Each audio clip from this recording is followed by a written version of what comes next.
Hey everybody, welcome back to Play the Game HQ. I'm Daniel and this is Insectarium. It's coming to Kickstarter soon from Snowbright Studio and it's designed by Kristen Mott, who helped sponsor this video. Insectarium is a spatial puzzle game where you're trying to design the best insect specimen board to be displayed in the main hall of the Insectarium. It plays from 1 to 4 players, and during the game each player is going to have their own personal player board, but otherwise the setup is exactly the same whether you're playing with 1 player up to 4 players. You're going to have each deck of cards with 2 cards below it and tokens below each of those cards. The game is played over exactly 9 rounds, and your board is going to start out empty with a card being added to it every round, which is why it's exactly 9 rounds, because there's 9 spaces on the board. At the end of the game, you're going to score each row and column based on the token that's at each row and column. Once you add a card to your board, it can't be moved unless you use a tool to move it, but the tokens can be swapped out and moved around and traded throughout the game. So as you add cards to your board, you're going to be shifting the tokens around to maximize your scoring. So on your turn, you're going to take 1 card and the token below it. You also have the option to draw blindly from the top of the deck and draw a blind token from the board. And then you're going to play 1 specimen card onto your board. So let's say I took this butterfly card. I would also take this moth token.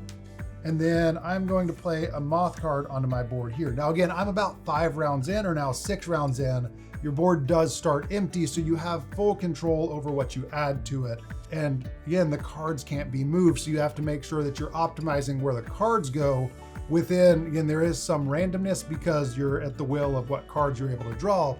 But as you make those decisions, you're going to want to try and keep your rows and columns with cohesive icons. And there's 2 different kinds of icons on the card that you're going to be scoring for.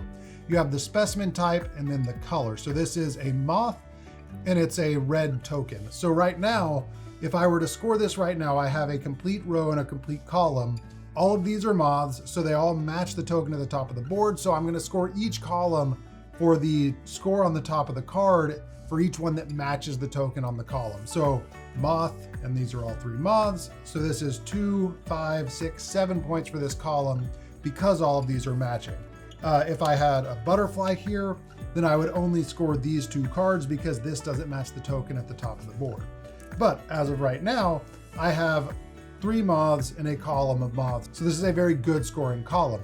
For the row, I only have 2 green cards, and this is really kind of doing the best with what I can. It's about balancing. You're probably not going to have a perfect grid, but you can balance and get the best one that you can. So I have a green token here and I have 2 green cards, so I'm going to score 6 points for this row. So that's a total of 7 points for the column and 6 points for the row. And then each row and column will score the exact same way, and you only score at the end of the game. Now, some cards also have tool icons in the bottom right corner. You have your mat backing, your pin, and your label. When you create a full set of all 3 of those icons, you're going to get a bonus. You can either take 5 points on the scoreboard, or you can look through the token bag for a specific token that you want. So having just made this set of 3, the first thing you're going to do is cover up those icons to make sure that you don't use that set again.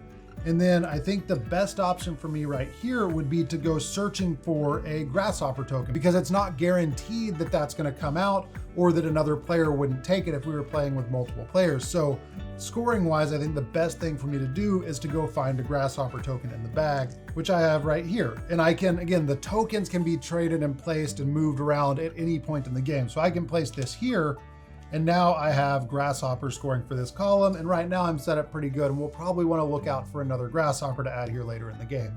You also have dragonflies. Dragonflies are wild for the insect type and for the color, but otherwise they're played just like any other card. Again, they're just wild. So at the end of your turn, you're going to replace the card and you're going to replace the token, and then it's going to be the next player's turn, and you're going to go around the board until everyone has filled out their board, which is going to happen after 9 rounds. You can take tool cards on your turn instead of an insect card, and the tool cards will either be an instant play like this, or they can be played instantly or saved for later. And the tool cards are the only way that you're going to be able to actually move the cards around on your board. They don't all move the cards, but some do move the cards around. So the magnifying glass allows me to remove 1 token from my supply and then draw 2 specimen cards from the deck to keep. And the tweezers let me move 1 specimen card on my board to any empty space on my board. So that's how you're going to move cards around once they're placed, if you have better options for some of your earlier placed cards as the game goes on. So the game is played over 9 rounds, and at the end of the game, everyone is going to have a full board, and you're going to score, again, simply based on the rows and columns that you've created, plus any bonus points that you earned earlier in the game from your tool sets. So at the end of the game, your board is going to look something like this. You're going to have a fully filled out board with tokens on every row and column. So for this board, I have 2 matching cards in the first row, so that's 4 points. I didn't get any bonuses from tool icons. The one set that I did create, I used to get a token. So I have 4 points from that row. From this row, I have 7 points. From the third row, I have 3, 6, 7, 8 points. So that puts me at 19 total. For this top column, I only have 2 matching green cards, but they are my highest value cards. So that's 6 points, bring me up to 25. And then for this middle row, I only have 1 matching card. So I did have to decide what I wanted to score. I had 2 3 value cards, so it was really dependent on which token I had. So I had a red token that I decided to score this red-legged grasshopper for. So that's another 3 points. And then on the last column, I have 2 cards to score, which is a total of 5 points. So that gives me a total of 33 points. At the end of the game, you're also going to score 1 point for each 2 tokens you have left over, rounded down. So I have 5 tokens. That's going to be a total of 2 more points, giving me a total score of 35 points. In a multiplayer game, the player with the highest score at the end of the game wins, and in a solo game, there's a chart in the rule book that's going to let you know how good you did based on your score. We have found that with a 2-player game, it's going to take about 15 or 20 minutes to play a full game, and with 3 or 4 players, you're probably looking at 25 to 35 minutes. But there are a limited number of cards to choose from, and fewer choices means less opportunity for analysis paralysis, so we found the game does move pretty quickly, even with a full player count. So this is Insectarium. It is coming to Kickstarter soon. If you have any questions at all, be sure to leave us a comment below. If we can't answer it, we'll send it along to the designer and the publisher to get that answered.